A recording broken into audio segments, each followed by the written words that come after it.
রাত যতই বড় হোক না কেন সূর্যকে সারা জীবনের জন্য ঢাকতে পারে না। সোনার উপর যতই ধুলা জমুক না কেন সোনা সোনাই। যারা ধৈর্যের সহকারে কাজ করে জীবন তাদেরকে এগিয়ে নিয়ে যেতে সাহায্য করে।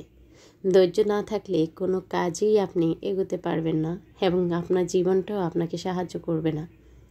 আসসালামু আলাইকুম, এমএন ব্লগ থেকে আমি নাসরিন রহমান বলছি। আশা করি আমার প্রিয় আপু এবং ভাইয়ারা সবাই অনেক অনেক ভালো আছেন। দেশে এবং দেশের বাহিরে প্রবাস থেকে যেখান থেকে আমার ভিডিও দেখছেন সবাইকে ওয়েলকাম জানাচ্ছি আমার আজকের ভিডিওতে। নুডলস খাচ্ছিলাম, আর সেই নুডলসটা কিন্তু অতি সামান্য একটা জিনিস, যা তৈরি করতেও বেশি সময় লাগে না, কিন্তু আমার কাছে এই নুডলসটা ছিল একদমই স্পেশাল, যেটাতে জড়িয়েছিল আমার দু চোখের স্বপ্ন, আশা, ভরসা, অনেক কিছু। আর সেই নুডলসটা তৈরি করেছে আমার বড় মেয়ে। সন্তান মানুষ বড় করে অনেক ত্যাগ তিতিক্ষা মায়া ভালোবাসা দিয়ে, তো সেই সন্তানের কাছে আশা থাকবে না, ভালোবাসা থাকবে না, কিছু চাইবার থাকবে না, সেটা কিন্তু হয় না। যতই আপনি মুখে বলুন না কেন আমার সন্তান আমি বড় করতেছি নিঃস্বার্থভাবে, সন্তানের কিছু কাছে কিছু চাই না। অনেকেই বলে এখনকার সন্তানের কাছে কিছু চাওয়ার নাই, তারপর দেখা যায় মানুষ করতেছি, বড় হয়ে কিছু করবে সেরকম কিছু আশা করিনি। আমি মনে করব যে নিয়তের উপর সব কিছু নির্ভরশীল। আপনি নিয়তটা ভালো রাখুন, আল্লাহ পাক সেটা দেওয়ার মালিক, আল্লাহ পাক সেই নিয়ত পূরণ করার মালিক। আমি সব সময় আশা করি আমার সন্তানকে আমি ভালোবাসতেছি, ওরাও আমাকে ভালোবাসবে না না বাসবে সেটা আল্লাহ পাক ভালো করে জানে, তবে আমি কেন আশা করব না। অনেকেই বলে আশা মানুষকে হতাশ করে দেয়, বেশি আশা করা ভালো না, তবে আল্লাহর উপর ভরসা রাখলে আল্লাহ পাক সব আশাই পূর্ণ করবে, এটাই আমার বিশ্বাস। আমি এমন জ্ঞানী কোনো মানুষ নয় যে আমার কথাই আপনাদের শুনতে হবে। আমার মেমোরিতে যা আসে, আমি নিজেকে নিজে যা মনে করি, আমার মনে যা আসে আমি তাই বলি। ভালো লাগা মন্দ লাগা সেটা একান্তই আপনাদের ব্যক্তিগত ব্যাপার। কিছু আপুদের কমেন্টস পড়ব, আমার অনেক নতুন নতুন আপুরা আমার সাথে যুক্ত হচ্ছেন। তা আপুদের কমেন্টসগুলো পেলে আসলে উৎসাহ জাগে, অনুপ্রেরণা জাগে। তো যাই হোক, দেখতেই পাচ্ছেন সকালে হালকা নাস্তা করে নিচ্ছি। আর যে নুডলসটা খেয়েছিলাম সেটা গতকাল সন্ধ্যায় খেয়েছিলাম আর কি। তো এখন সকালবেলা আদা চা করেছি।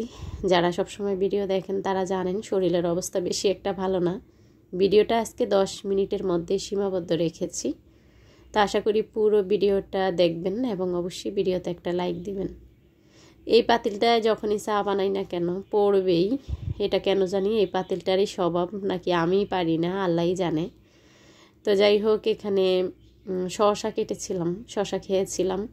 আপনাদের ভাইয়াকে একটু শসা ছিল কাটা, সেটাই দিলাম, আর একটু ব্রেড দিলাম আর কি।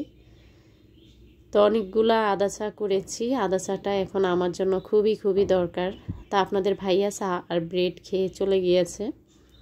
তো তারপর বাচ্চারা তো ঘুমাচ্ছিল, নিয়াজ উঠেছিল, নিসা কিন্তু স্কুলে, নিয়াজকে আজকে মাদ্রাসায় দেইনি যেহেতু আমার শরীরটা ভালো না। তো যাই হোক, এখানে আমি মুগ ডাল, মশারির ডাল আর হয়েছে ভাতের যে নাজির চালটা খাই আর কি আমরা, সেটা ধুয়ে পানি নিয়ে নিয়েছি। এটা আমি একদমই রাইস কুকারে বসিয়ে দিব। তা আমি কিভাবে রাইস কুকারে খিচুড়ি রান্না করি সেটাই আপনাদের সাথে শেয়ার করতেছি। এখানে আদা বাটা, রসুন বাটা দিয়ে দিয়েছি, পেঁয়াজ কুচি দিয়েছি, তারপর দিব হলুদ গুঁড়া, মরিচ গুঁড়া, লবণ, এলাচ, দারচিনি, তেজপাতা, তেল, লবণ সব কিছু দিয়ে তারপর তেল দিব। তো তেলও আমি দিয়েছিলাম, কিন্তু বসানোর পর মনে হয়েছে তেল দিইনি, তারপর তেল দিয়ে আবার নাড়াচাড়া দিয়েছি আর কি। তো যাই হোক, এই তো খিচুড়িটা বসিয়ে দিলাম। যেহেতু শরীরটা ভালো না তার জন্য শর্টকাট নাস্তা আজকে। তো বাচ্চারা নিসামণিতে স্কুল থেকে আসবে, তখন আবার ওর নাস্তা খেতে হবে। আর যেহেতু একটু চা খাওয়াইছি, আসলে এটা কোনো একটা নাস্তা না, এটা বাচ্চাদের হজম হয়ে যাবে খুব তাড়াতাড়ি। তো রুটি বা পরোটা বানাতে গেলে কিন্তু সময় লাগে, তার জন্য রুটি বা পরোটা বানাইনি। মনটা কেন জানি চাচ্ছিল খুব তাড়াতাড়ি যে শুয়ে যাই। আজকে খুব ভোরবেলা ঘুম থেকে উঠেছি, ফজর নামাজ পড়ে আবারও ঘুম দিয়েছিলাম। তাই এই যে বোটটা এনে একটু তরকারি কাটবো, সেটাও ভালো লাগছিল না, এভাবে একটু কেটে নিচ্ছি। তারপর আমি রাইস কুকারে খিচুড়িটা বসিয়ে দিব। আমি এখন কমেন্টস পড়ব। তো কমেন্টসের প্রথমেই আমি পড়তেছি রোম টিপস আইডি থেকে। খুশিমণি লেখা আপুর আইডির সাথে আমি জানি না আপুটার নাম কি। তো গত ভিডিওতে আপু আমাকে কমেন্টস করছিল যে আপু তোমার রান্নার রুমের স্টিকারটা কোথায় পাবো, সেটা আমি আপুকে আনসার দিয়ে দিয়েছি। আলহামদুলিল্লাহ আপু রেসপন্স করেছে, আমার ভিডিওটা দেখেছে, তা আমি অনেক খুশি হয়েছি। আমার গতকালের ভিডিওতে আপু আবারও কমেন্টস করেছে যে আসসালামু আলাইকুম আপু, কিছু মনে করবেন না, ব্লগ করতে চাই, কিভাবে শুরু করব, আমি নতুন, বুঝতে পারছি না, যদি একটু বলে দেন। তো আপনাদেরকে দেখাচ্ছি কয়দিন পর পরই রান্নাঘরের সেটআপ আমি চেঞ্জ করি। এই তো এই পাশে একটা তাক ছিল, সেটা সরিয়ে ফেলেছি। অতিরিক্ত যে খাবারগুলো থাকে এই ড্রামে রাখি, এখন ড্রামের উপরেই আমি আমার রাইস কুকারটা রেখেছি। ইনশাল্লাহ এখানে একটা তাক দেওয়ার চেষ্টা করব, মানে আর একটু সেটআপ চেঞ্জ করব, যখন করব তখন আপনাদের সঙ্গে শেয়ার করব। তা আমি কিন্তু এর মাঝে পাখিকে খাবার দিয়েছি, বারান্দায় ঝাড়ু দিয়েছি, তারপর এর মাঝে আমার খিচুড়িটা হয়ে গেছে। আর মাশাআল্লাহ খিচুড়িটা অনেক মজা হয়েছিল। যেহেতু ঠান্ডা লেগেছে, ইচ্ছা ছিল একটু শুটকির ভর্তা করে খিচুড়িটা খাবো, কিন্তু শক্তি দিচ্ছিল না আর কি। তো যাই হোক, আপু আমাকে কমেন্টস করেছে শুরুটা কিভাবে করব। তো আমি বলতেছি শুধু আপুর জন্য না, ইউটিউবিং যারা করতে মানে শুরু করতে চাচ্ছেন তাদের নিকট আমার প্রথম মেসেজ হলো অবশ্যই ইউটিউবিং করবেন। আপনারও শখ থাকতে পারে, আপনারও কিছু করার ইচ্ছা থাকতে পারে, তবে অবশ্যই বলবো ইউটিউবিং করতে হলে প্রচুর ধৈর্যের প্রয়োজন। তা আপু তোমার যদি ধৈর্য থেকে থাকে অবশ্যই আমি বলবো ইউটিউবে লেগে পড়ো, সমস্যা নেই, আমরা তো আছি, অবশ্যই তোমাদেরকে সাপোর্ট করব যারা একদমই নতুন আসতেছো।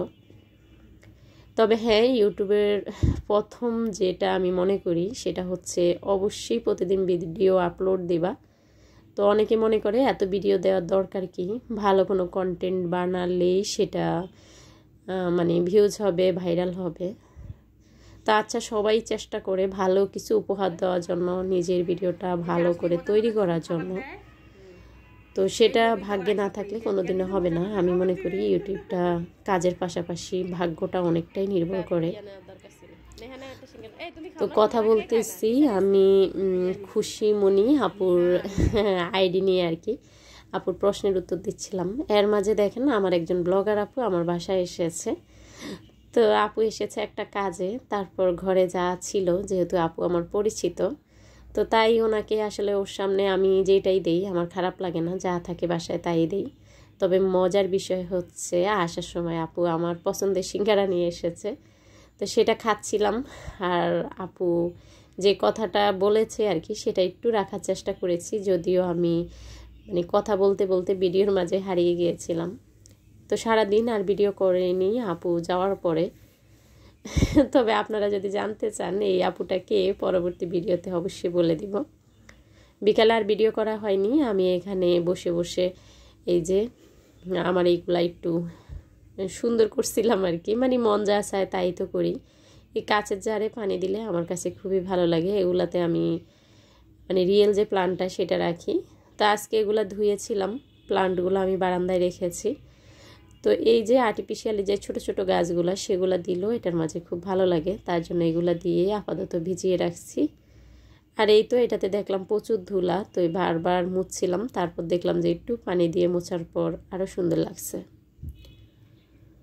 তো রুম টিপস আইডি থেকে খুশিমণি আপু, তুমি আরও জানতে চেয়েছো কী দিয়ে শুরু করবা। তা আপু তুমি যে টাইপের ব্লগ দিতে চাও, যদি সেটা রান্নার চ্যানেল হয় তাহলে যে কোনো রান্না তুমি যেটা ভালো পারো সেটা দিয়ে শুরু করো, সমস্যা নেই।